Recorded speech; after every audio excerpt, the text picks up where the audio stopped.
हुई। प्रभु, आप देह कैसे त्याग सकते हैं? आप तो करुणामयी है। आप अपने भिक्षुओं को बीच मैदान में कैसे छोड़ के जा सकते हैं?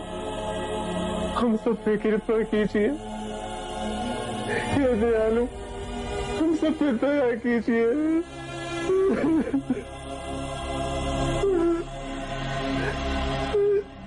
आनंद, मेरी ओर देखो।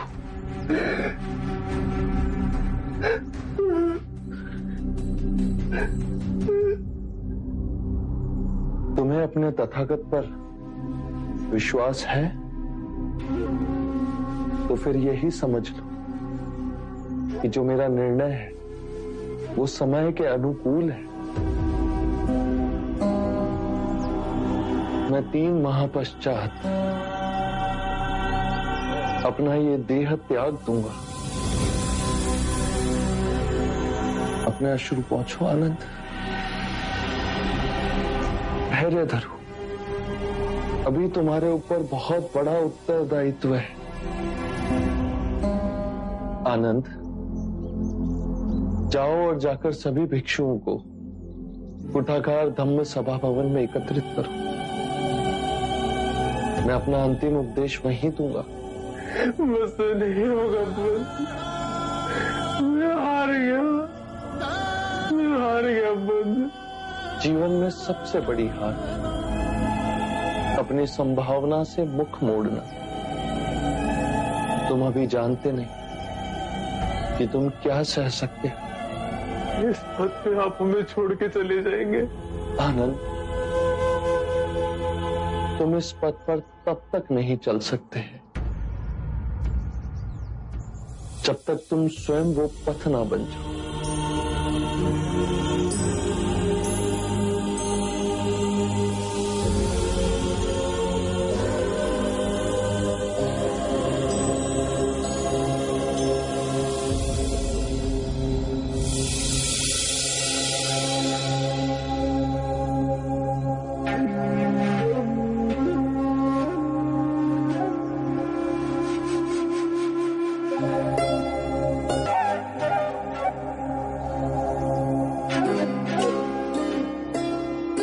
आज फिर आपने भिक्षा में मिला हुआ सब कुछ बांट दिया। इन बच्चों को खाते देख मेरा पेट भर गया आनंद। गुरुदेव, आसपास के सारे भिक्षु और भिक्षुणियां महावन की कुठाकर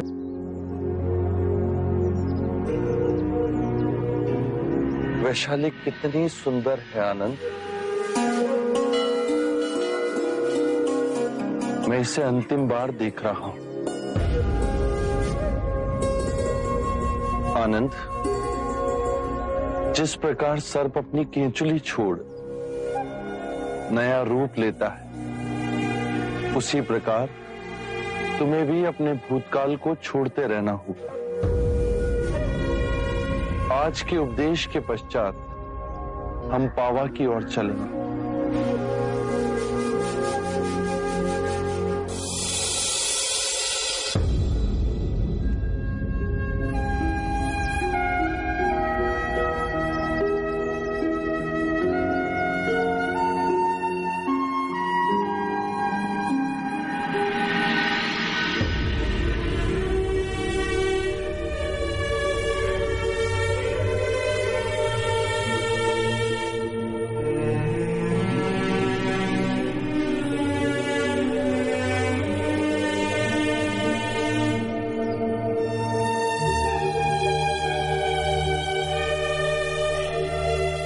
जो भी सद्धर्म के मार्ग से जुड़ना चाहे, उसके लिए हमारे संघ के द्वार खुले हैं।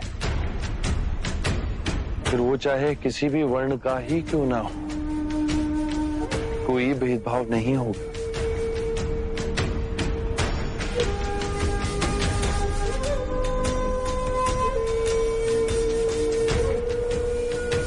विशाल नदी की एक अकेली धार बन मैं बह चला था। अब कितनी अनेक धाराएं इस प्रवाह में जुड़ती जा रही हैं।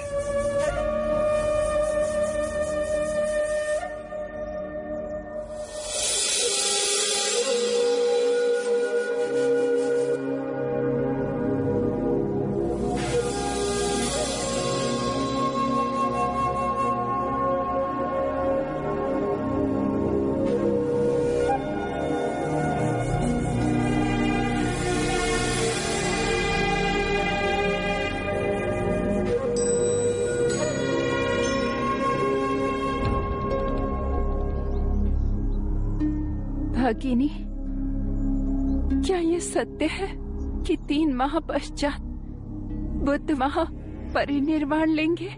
हाँ, ये तो उनकी कृपा और करुणा है जो अंतिम बार उपदेश देने के लिए यहाँ पर आए हैं। बुद्ध के जाने के बाद हमारा जीवन कैसे बीतेगा, ये सोचकर भी मैं कहाँ फूटती हूँ। आज मैं देख पा रहा हूं कि कैसे एक एक बूंद मिलकर सागर बनता है। 3 सत्य हैं जिन्हें आपको जन जन तक पहुंचाना है। उदार हृदय, दयालु वचन और सेवा में अर्जित जीवन और करुणा, ये 3 ही मंत्र हैं जो मानवता का नव निर्माण करेंगे। हर प्राणी से करुणा रखना, धनी हो या निर्धन, सबके जीवन में पीड़ा होती, किसी के कम तो किसी के अधिक। मेरे प्रिय भिक्षुओं और भिक्षुनियों, मैंने आज तक जो भी आप सबको सिखाया है उसका ध्यान पूर्वक अध्ययन करना, उसे अनुभव करना, सतत अभ्यास करना, स्वयं जांचना और परखना, उसके बाद ही मानवता में बांटना। परम सत्य का ज्ञान आने वाली पीढ़ियों तक पहुंचे, इसका बीड़ा आज आप सभी ने उठाया।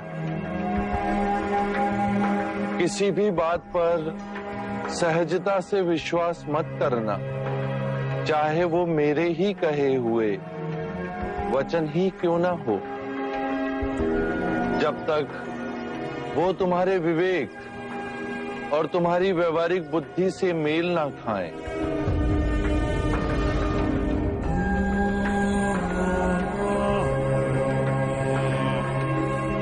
मेरे प्रिय भिक्षुओं और भिक्षुनियों, धर्म नश्वर है, वो जन्म लेते हैं और मृत्यु को विलीन हो जाते हैं।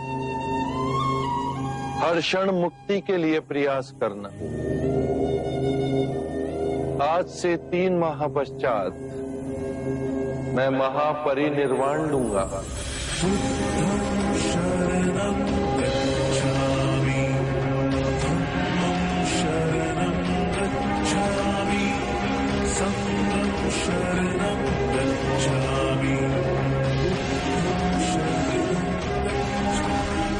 आप पुनर्जन्मों को मानते हैं परंतु आत्मा को नाकारते हैं।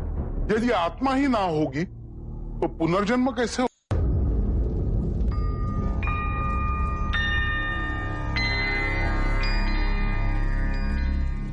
अनिरुद्ध, हम जब भी भिक्षा लेने जाते हैं तो कोई ना कोई अक्षय बुद्ध के विरुद्ध सुनना पड़ता है। बुद्ध तो गजराज की गरिमा से चले, और जिन सब ने उन पे मिट्टी फेंकी है, हाथ तो उनके मैले हुए हैं।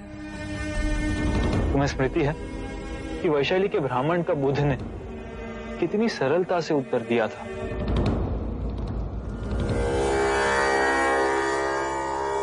आप विरोधाभास की बात करते हैं। आप पुनर्जन्मों को मानते हैं परंतु आत्मा को नाकारते हैं। यदि आत्मा ही ना होगी तो पुनर्जन्म कैसे होगा? सत्य कहा आपने, किंतु इसमें कोई विरोधाभास नहीं। आत्मा के बिना पुनर्जन्म हो सकता है। कैसे? आपने आम का फल देखा है? यदि उसकी गुठली को हम धरती में गाड़ दें तो वो पुनः आम का वृक्ष बन जाती है, जिसपे कई आम आते हैं। तो ये आम का पुनर्जन्म हुआ ना? आप निराशावादी हैं। हे आर्य, आपका प्रथम सत्य ये है, सर्वम दुखम दुखम, सब दुख है, जन्म दुख है, मरण दुख है, जीवन दुखों से भरा हुआ है। ये निराशावाद नहीं है तो क्या है? सत्य कहा आपने, किंतु प्रथम आर्यक सत्य के पश्चात मैंने दूसरे आर्यक सत्य में कहा दुख का अंत है। दुख के अंत की बात करने के लिए मैंने दुख की प्रथम बात की। जो मार्ग दुख कैसे दूर किया जाए उसके बारे में बताता हूं। तो मार्ग निराशावादी कैसे हो सकता है? तोड़ने आए हैं, आप युवाओं को भिक्षु बनाते हैं। मैं संसार को तोड़ता नहीं, अपितु संसार के मिथ्य सुख को छोड़ जीवन के स्रोत तक चलने के लिए कहता हूं। इस पथ पर चलने के लिए बहुत शक्ति चाहिए। इस पर केवल महावीर ही चल सकते हैं। इस अथाह संसार में हाथ में भिक्षा पात्र लिए हर क्षण में स्वयं को केंद्रित करना नग्न तलवार की तेज धार पर चलने के समान। यदि कोई पुत्र जागा हुआ ना हो तो वो संभवतः परिवार का कल्याण कर सकता है, परंतु गहरी क्षति पहुंचाने की संभावना अधिक होती है। उसी प्रकार भिक्षु संपूर्ण संसार को अपना परिवार समझते हैं। एक जागा हुआ भिक्षु संपूर्ण संसार का कल्याण ही करेगा। ये सत्य है। आपने दिखाए अहिंसा के मार्ग पे चल सैनिक रक्षा करने की जगह सन्यासी बन गया है। न्याय करना चाहते हैं पर वो दोषी बन जाते हैं। सत्य कहा आपने, किंतु अहिंसा रूपांतरण है। हिंसा से हिंसा को समाप्त नहीं किया जा सकता।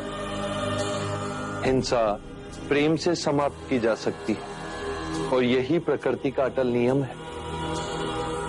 हर मनुष्य को मृत्यु से भय लगता है और यही भाव आप सबके अंतर में देखेंगे तो हिंसा का परित्याग स्वयं ही आपके अंतर से हो जाएगा।